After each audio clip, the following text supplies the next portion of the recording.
a pitch which is a little more conducive. I think it's going to change much, to be fair, but we got to just assess and adapt. উইকেটের সবটুকু সুবিধা নিতেই এমন pitch বানিয়েছে BCB, যে পিচে সাধারণ spin বোলাররা হয়ে যাচ্ছেন এক একজন মুরালিধরন। বাংলাদেশ যেন 2027 বিশ্বকাপে সরাসরি খেলতে পারে, তার জন্যই করা হয়েছে এমন আয়োজন। কেননা বাংলাদেশের পরবর্তী সবগুলো সিরিজই হচ্ছে হোমে। ওয়েস্ট ইন্ডিজের বিপক্ষে প্রথম ওডিআইতে বাংলাদেশের ব্যাটসম্যানরা যেমন 50-60 স্ট্রাইক রেটে ব্যাটিং করেছে, তেমনই ব্যাটিং করেছে ওয়েস্ট ইন্ডিজের ব্যাটসম্যানরাও।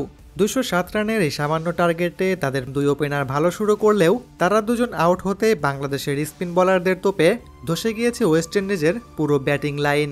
রিশাদ হোসেন তো একাই নিয়েছেন 6টি উইকেট।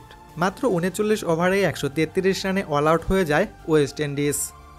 বাংলাদেশের কাছে এভাবে হারার পর ম্যাচ শেষে মিরপুরের এই পিচকেই দোষারোপ করেন ওয়েস্ট ইন্ডিজের ক্যাপ্টেন শাই হোপ। তিনি বলেন, এই পিচে বাংলাদেশ বাড়তি সুবিধা নিচ্ছে, তারা এখানে খেলে অভ্যস্ত, এমন উইকেট আমাদের ব্যাটসম্যানদের জন্য সত্যিই কঠিন।